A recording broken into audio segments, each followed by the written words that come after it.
जय हिंद दोस्तों, मैं भूपेन नामदेव।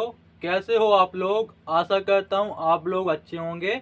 आज हम बात करने वाले हैं रेलवे आरपीएफ कांस्टेबल की न्यू वैकेंसी के बारे में कि आपकी ये न्यू वैकेंसी कब आने वाली है, कब इसका फुल नोटिफिकेशन जारी होगा और आप कब से इसमें अप्लाई कर पाओगे।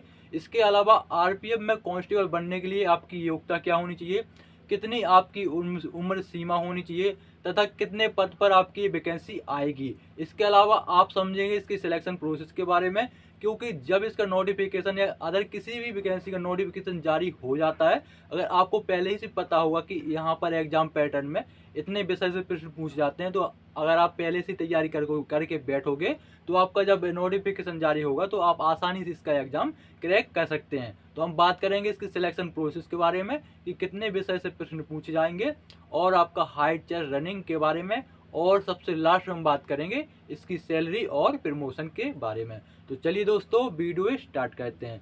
सबसे पहले हम जानेंगे आरपीएफ के बारे में। तो आरपीएफ का फुल फॉर्म होता है रेलवे प्रोटेक्शन फोर्स, हिंदी में रेलवे सुरक्षा बल। इसकी जो स्थापना हुई थी वो 1957 अधिनियम के तहत हुई थी।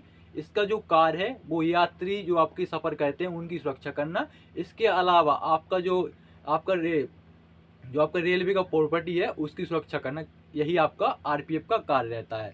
अब बात करें आरपीएफ कांस्टेबल बनने के लिए आपकी योग्यता क्या होनी चाहिए। तो सिंपल, इसमें आपका 10वीं पास होना चाहिए। सिंपल, आप मैट्रिक में पास होनी चाहिए और कुछ नहीं चाहिए। बात करें आपकी उम्र सीमा के बारे में, तो आपकी जो एज होना चाहिए वो 18 से 25 साल होना चाहिए। अगर आप ओबीसी कैंडिडेट हो तो 3 साल की छूट दी जाती है। अगर आप एससी एसटी कैंडिडेट हो तो आपको 5 साल की छूट दी जाती है।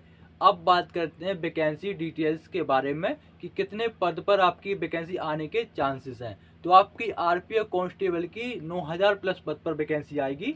9000 प्लस पद पर आपकी 100% वैकेंसी आने के चांस है, क्योंकि पिछले कई वर्षों से आपकी वैकेंसी नहीं आई हुई है। 2018 में आपकी वैकेंसी आई थी, वो भी आपकी 8100 कुछ वैकेंसी आपकी आई थी, मतलब 8200 के लगभग आपकी वैकेंसी आई थी, ठीक है ना।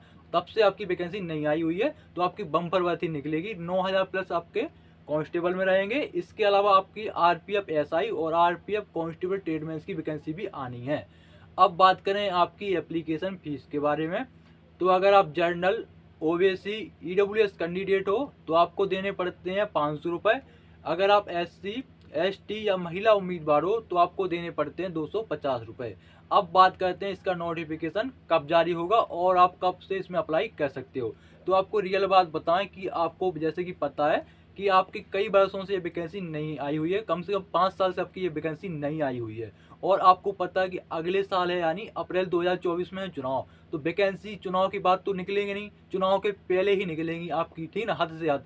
और क्या है कि आपका जो आपके रेल मंत्री है पीयूष गोयल जी, उन्होंने खुद ट्वीट करके बताया है कि आपके 2.5 लाख प्लस पद आपके खाली हैं रेलवे में। और रेलवे इतना बड़ा नेटवर्क है कि हर साल वैकेंसी निकाल सकता है, लेकिन नहीं निकली हैं। लेकिन आपकी वैकेंसी 100% निकलने वाली हैं। वो कब निकलेंगी वो आपको बता देता हूँ।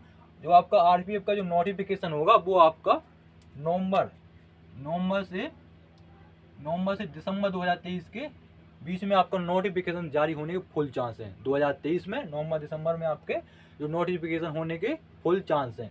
अब बात कर लेते हैं सिलेक्शन प्रोसेस के बारे में और समझिए इसके एग्जाम पैटर्न के बारे में। तो जो सबसे पहले होता है वो होता है आपका रिटन एग्जाम, उसके बाद फिर आपका होता है फिजिकल, फिर आपका कराया जाता है मेडिकल टेस्ट, उसके बाद आपका डॉक्यूमेंट वेरिफिकेशन। तो समझते हैं इसके एग्जाम पैटर्न के बारे में। तो इसमें एग्जाम जो पैटर्न होता है आरपीएफ कांस्टेबल का और आरपीएफ एसआई का सेम रहता है। तो इसमें 3 विषय से प्रश्न पूछे जाते हैं।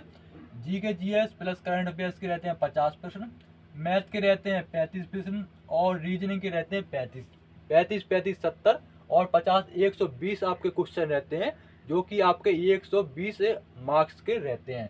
इस पेपर को हल करने के लिए आपको टाइम दिया जाता है 90 मिनट का। और बात करें इसकी माइनस मार्किंग के बारे में, तो इसमें माइनस मार्किंग बिल्कुल होती है। माइनस मार्किंग आपका 1/3 की होती है। 1/3 का अर्थ होता है अगर आप कोई 3 प्रश्न गलत कर देते हैं तो आपका 1 अंक काट लिया जाएगा। और आपका पेपर सीबीटी यानी कंप्यूटर बेस्ड टेस्ट आपसे कराया जाता है। इसका मतलब ऑनलाइन आपका पेपर होगा। तो मैं आपको अभी से बता दिया हूँ कि आपका यहाँ से आपके क्वेश्चन पूछे जाते हैं, टाइम कितना दिया जाता है। तो आप अभी से तैयारी में लग जाइए, यहाँ वहाँ नहीं फिरिए, क्योंकि आपका SSC GD का वैकेंसी भी आ गया है। इसके अलावा आपका दिल्ली पुलिस का भी वैकेंसी आ गया है और बहुत जल्द आपका यूपी पुलिस का वैकेंसी भी आने वाला है। तो तैयारी में लग जाइए, बहुत आपका वैकेंसी निकलने वाली है, बम्पर भर्ती निकलेगी लाखों में। बात करें एग्जाम की लैंग्वेज के बारे में, तो आप अगर इस हिंदी इंग्लिश के अलावा भी और कोई लैंग्वेज में देना चाहते हैं तो वो भी लैंग्वेज यहाँ उपलब्ध है। जैसे कि आपका हिंदी इंग्लिश छोड़कर उर्दू हो गया, तमिल, तेलुगु, कोंकणी, मराठी, उड़िया, गुजराती, बंगाली, मणिपुरी और पंजाबी। इसके अलावा आप हिंदी इंग्लिश में तो दे ही सकते हैं, ठीक है। तो ये है आपकी एग्जाम की लैंग्वेज। अब बात करें फिजिकल टेस्ट के बारे में, तो पुरुष उम्मीदवार की जो हाइट होना चाहिए वो 165 सेंटीमीटर होना चाहिए। अगर कोई पुरुष SC ST कैटेगरी में आता है तो उसकी हाइट अगर 160 सेंटीमीटर भी है तो भी वो इसमें अप्लाई कर सकता है।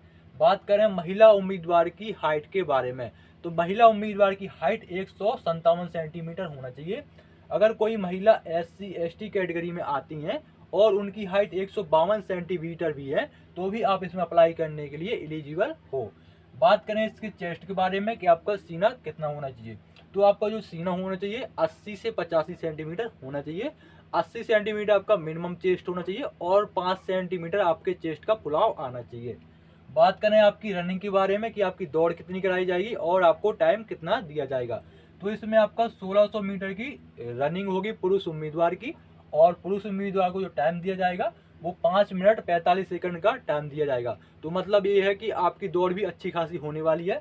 जब आपका रिटन एग्जाम हो जाए तो आप दौड़ की प्रैक्टिस जरूर करिएगा क्योंकि इसमें दौड़ जो है वो अच्छी तगड़ी है। बात करें महिला उम्मीदवार की दौड़ के बारे में, तो महिलाओं की जो दौड़ होगी वो 800 मीटर की होगी और उनको जो टाइम दिया जाता है वो दिया जाएगा 3 मिनट 40 सेकंड का, ठीक है। अब बात करते हैं आपकी लॉन्ग जंप के बारे में, तो लॉन्ग जंप में जो पुरुष उम्मीदवार की जो डिस्टेंस रहती है वो रहती है 14 फीट की, और जो महिला उम्मीदवार की जो डिस्टेंस रहती है लॉन्ग जंप की वो रहती है आपकी 9 फीट की। अब बात करते हैं आपके हाई जंप के बारे में, तो पुरुष उम्मीदवार का जो हाई जंप होता है वो होता है 4 फीट का और महिलाओं का होता है 3 फीट का। ये था आपका फिजिकल टेस्ट। बात करें वजन के बारे में, तो वजन आपका मिनिमम 50 किलोग्राम होना चाहिए। इसके अलावा अगर किसी कैंडिडेट का वजन ज़्यादा है, बोले तो 90 या 100 किलोग्राम है, तो उनका जो वजन नापा जाएगा वो एज के अकॉर्डिंग नापा जाएगा। वैसे भी जब आप 1600 मीटर दौड़ोगे तो आपका वजन वैसे भी घट जाएगा, उसमें 1600 मीटर स्पीड में दौड़ना पड़ेगा। ऐसा तो है नहीं कि आप 5 किलोमीटर है तो स्टेप बाय स्टेप दौड़ते जाओ। इसमें आपको प्रैक्टिस करनी पड़ेगी 1600 मीटर में, तब आप 5 मिनट 45 सेकंड में इसका रनिंग निकाल पाओगे, नहीं तो मुश्किल हो जाएगा। रियल बात बता रहा हूँ, ये कोई मजाक नहीं, हम खुद दौड़ने जाते हैं भाई। बात करें सैलरी के बारे में और इसके प्रमोशन के बारे में, तो इसमें जो सैलरी मिलती है आपकी इन हैंड वो रहती है आपकी 21,700 रुपये। इसके अलावा आपको बहुत सारे अलाउंसेस दिए जाते हैं, जैसे कि आपका HRA, DA, TA नहीं, ट्रेवल अलाउंस की बात नहीं कर रहा हूँ, TA की बात कर रहा हूँ, ठीक है। HRA आपको 5208 रुपये दिया जाता है, DA 868 दिया जाता है, TA आपको 3600 रुपये दिया जाता है। TA का मतलब इसका ये मतलब है ट्रांसपोर्ट अलाउंस, ठीक है ना। TA एक होता है ट्रेवल अलाउंस, एक होता है ट्रांसपोर्ट अलाउंस, तो आपको ये 3600 रुपये दिए जाता है।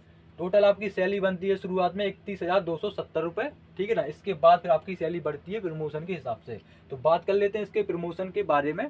तो इसमें जो एक चीज़ और, इसमें जो आपकी ट्रेवल की सुविधा फ्री रहती है। अगर आप कहीं आना जाना चाहें ट्रेन के द्वारा तो इसमें आप कहीं भी फ्री में यात्रा कर सकते हैं। बात करें इसके प्रमोशन के बारे में, तो जैसे कि आपको नाम से ही पता चल रहा है कांस्टेबल, तो सबसे पहले आप कांस्टेबल में भर्ती होते हो, उसके बाद फिर बनते हो प्रमोशन से हेड कांस्टेबल, उसके बाद फिर बन सकते हो आप ASI यानी असिस्टेंट सब इंस्पेक्टर, फिर बनते हो आप सब इंस्पेक्टर, उसके बाद फिर बनते हो आप इंस्पेक्टर, ठीक है ना। इंस्पेक्टर तक आप रिटायर्ड हो जाते हो, ठीक है ना। अगर आपने अच्छा कार्य किया तो आप जाके बन जाओगे जोनल इंस्पेक्टर, ठीक है, यहीं से आप रिटायर्ड हो जाओगे। तो ये है आपका प्रमोशन। इसके अलावा अगर आप एक बार कांस्टेबल में भर्ती हो गए हो, आप दरोगा बनना चाहते हो, तो इसका डिपार्टमेंटल एग्जाम देकर, ठीक है ना, डिपार्टमेंटल का आपको कोटा मिल जाएगा। तो आप कांस्टेबल जैसे एक बार भर्ती हो गए और फिर आपके पास ग्रेजुएशन की डिग्री आ गई, जैसे आप SI के लिए ग्रेजुएशन मांगते हैं ना, बैचलर डिग्री, तो आपने बैचलर कर लिया, ठीक है ना। तो जब कोई वैकेंसी निकलेगी तो आप डिपार्टमेंटल एग्जाम के थ्रू क्वाटा मिल जाएगा, तो आप उस वैकेंसी के लिए अप्लाई कर सकते हैं। अगर आपकी कम कट ऑफ भी आएगी तो आपको सिलेक्शन हो जाएगा, क्योंकि डिपार्टमेंटल एग्जाम में केवल डिपार्टमेंटल कैंडिडेट ही फाइट कर सकते हैं, तो आपका कट ऑफ भी कम जाने के चांस रहते हैं। तो ये थी आपकी सैलरी प्रमोशन। इसके अलावा अगर कुछ डाउट हो तो कमेंट बॉक्स में कमेंट कर सकते हैं। मिलते हैं किसी नेक्स्ट वीडियो में, तब तक के लिए जय हिंद जय भारत।